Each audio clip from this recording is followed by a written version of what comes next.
This is the Horse Radio Network. Greetings, everyone. Coach Jen here, and thanks for tuning in to Horse Tip Daily, episode 1427, brought to you today by Corro. Today's tip is an excerpt from the Horses in the Morning monthly Certified Horsemanship Association episode, featuring CHA's Christy Landwehr and her guest, Laura Hamrin, and they're going to have a chat about teaching overconfident riders. It can be a challenge. And we'll get right to our tip right after this from our sponsor, Corro. Have you shopped with Corro yet? Corro is the online retailer who is simplifying the way you shop horse care. With horse-friendly supplies and equipment to fuel your passion, they have everything from grooming supplies, barn supplies, to supplements and tack, and everything in between. They truly are the one source for all things horse. All of the products Corro sells and recommends have been tested for quality, so your horse only gets the best, which is exactly how it should be. They offer the best prices available, lightning-fast shipping, and convenient auto ship for those products you purchase regularly. Visit Corro today at Corro Shop, that's CORROSHOP.com, and use the code HRN for 10% off your first order. Do it today!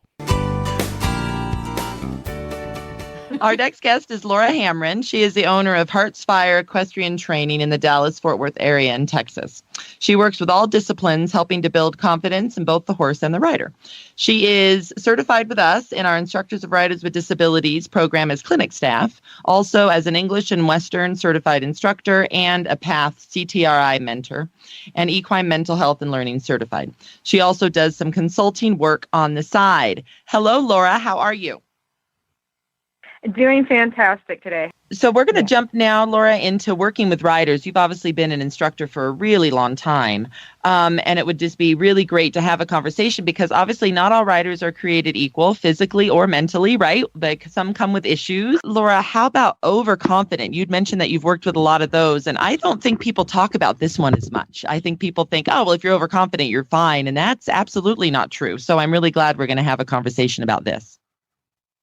Yeah, what tends to happen when you've got that overconfident rider is they'll get up there and they'll push the horse before the horse is ready to move on to the next thing.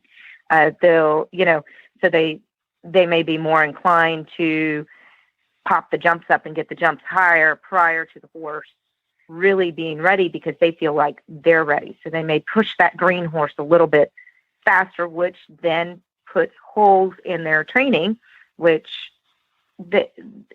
makes it more difficult for the next person that comes along and rides that horse.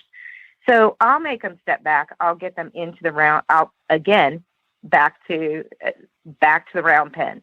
Let's talk about what's happening in the round pen and showing them how the horse is moving, and working on getting them to back off and show that their pressure is affecting the energy in the horse and maybe causing the horse to respond in a way that they don't want it to respond. So we go back to the basics and back to, okay, let's get the horse moving its shoulder, moving its haunches. I don't like that type of a rider to get too, some people might take that confident rider and really overhorse them. And that can in some ways be a detriment, to that rider and to that horse. And I've seen it work okay, but then again, it's back to bringing that rider back, getting them to slow down and really think about their position and being more precise. Showing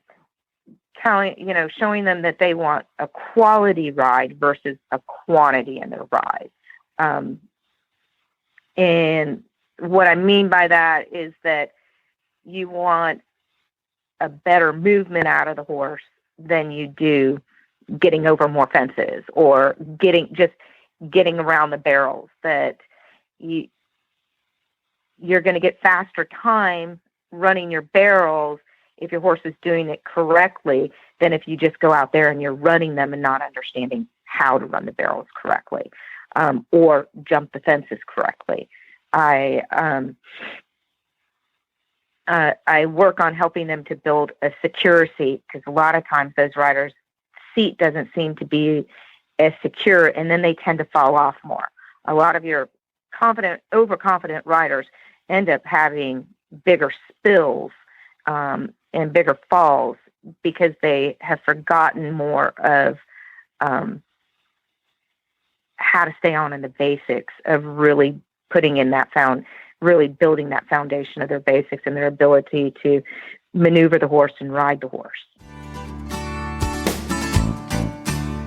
And that wraps it up for today. You can find lots more tips at horsetipdaily.com. And if you haven't done so already, download the free Horse Radio Network app for your iPhone or your Android. Just go to your app store and search Horse Radio Network. The app is free, and you can subscribe to as many or as few shows as you want on the Horse Radio Network, like this one. This is Coach Jen, and I will be back again soon with another tip. Until then, go ride your horse. The Horse Radio Network and the Horse Radio Network hosts are not responsible for statements made by guests on the Horse Tip Daily. Please use your own judgment when listening to the tips on this show.